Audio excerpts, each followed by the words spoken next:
I'm Jeff Hausman, principal in charge for Smith Group, and I was the fortunate person to be able to lead our team in the restoration and renovation of the Rackham building.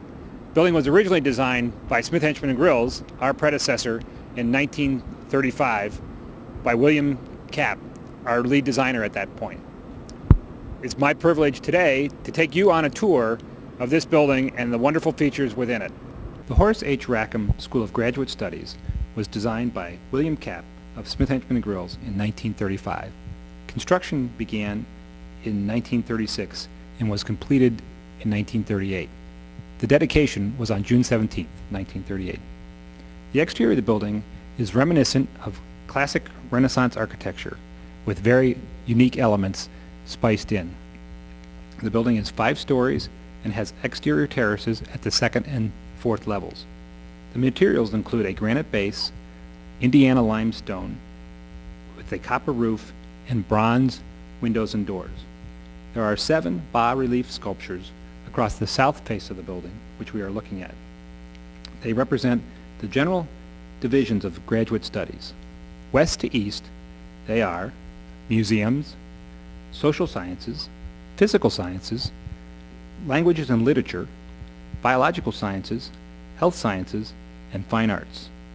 These relief sculptures were done by Corrado Paducci. The building is the north terminus to the Ingalls Mall. The graduate library is at the south end of the mall and was done by Albert Kahn, William Kapp's former employer. The building is also part of the historic district of Central Campus and is considered one of the premier structures on the university. In 1996, after some attempts to restore decorative painting, it was determined that the building needed a complete infrastructure renovation. Smith Group, the descendant of Smith Henchman Grills, was the firm brought in to design and do the restoration and renovation work. Over the next 7 years, the building has been completely restored and renovated to the vibrant and exciting style that you will see today. As you enter the building, you walk into the absolutely magnificent lobby space. Straight ahead is the auditorium and lecture hall. To the east and west are magnificent staircases that open up to the rest of the building. Above are beams that incorporate the decorative arts of the building. The original color for the walls was a deep red. Over the years it had been painted gray and all the detail had been washed out. The ochre color that is used now warms up the space in keeping with the original intent, but in a slightly warmer feel for the building. The 1,200-seat Rackham Auditorium is the focal point of the building. Done in an Art Deco style with highly decorative ceiling and very plush seating, the space comes alive with presentations, concerts, and speeches for the community, the university, and visitors in general.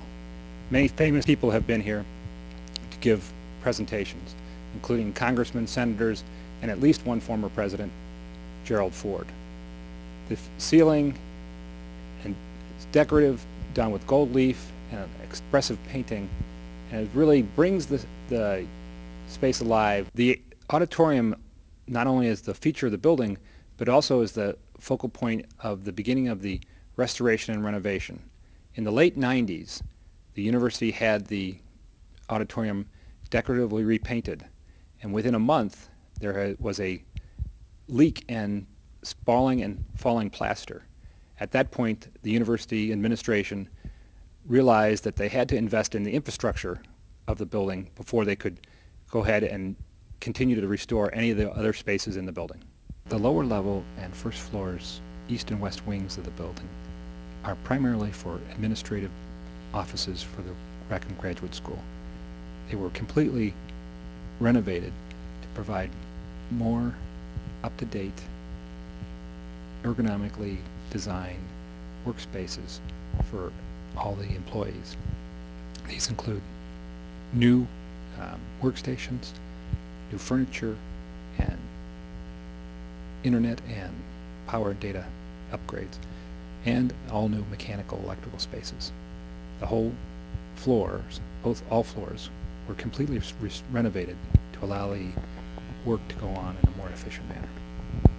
On the third floor of the Rackham building, we introduced all new office space and incorporated high-tech modern conveniences. We also renovated the mechanical system. Behind what appear to be radiator panels is a hot water heating system. We incorporated interior storms on the windows to improve the thermal efficiency of the building, and incorporated all new furniture, including customizable workspaces that allow each worker to work with their space and incorporate their ideas on how they want to work in the facility. The boardroom was lovingly restored to its original configuration and original design. All new carpeting was recreated to match the original design. The paneling was lovingly refinished, and we incorporated all new mechanical, electrical, and fire protection systems into the space that are almost invisible.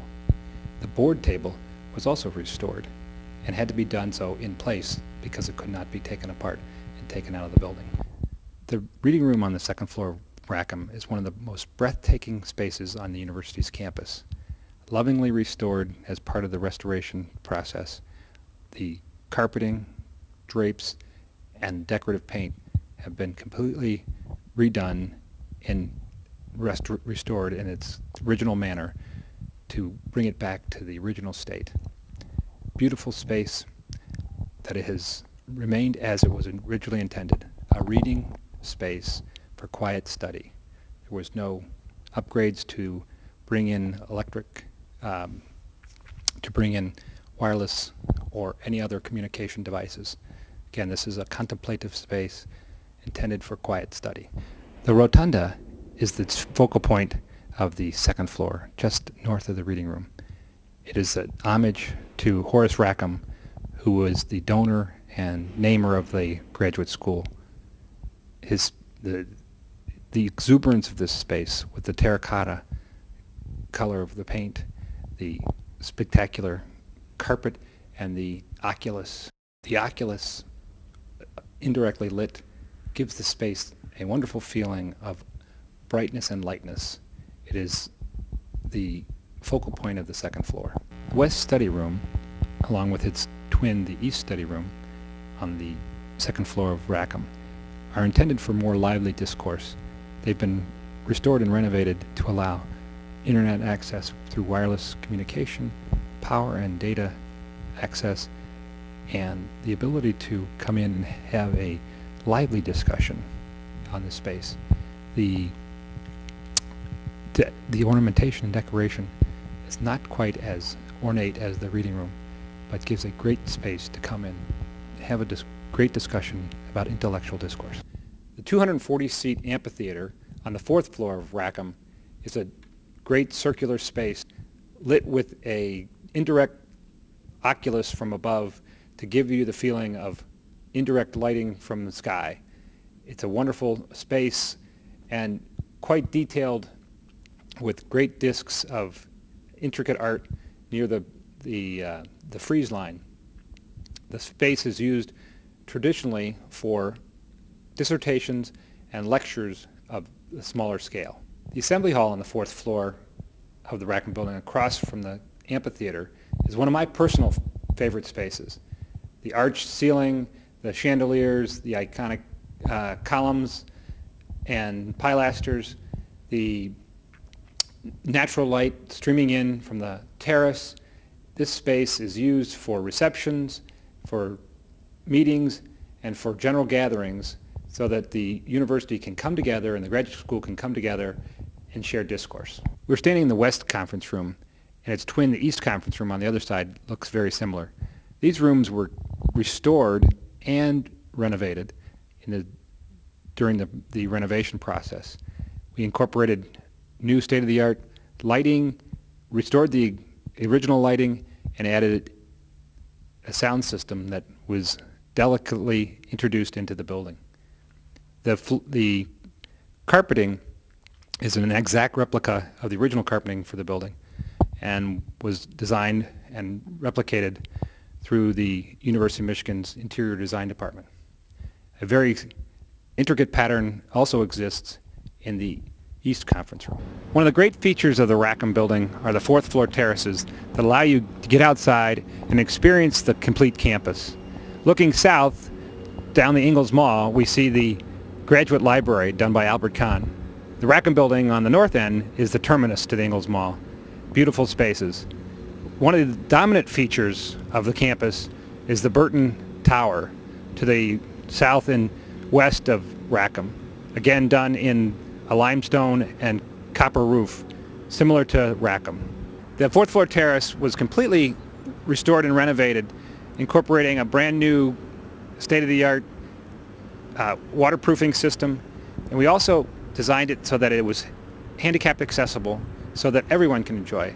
The views are spectacular, looking to the north, to the valley, over the Huron River, and just being able to be outside at the top of Rackham gives you a wonderful feeling of looking around the university.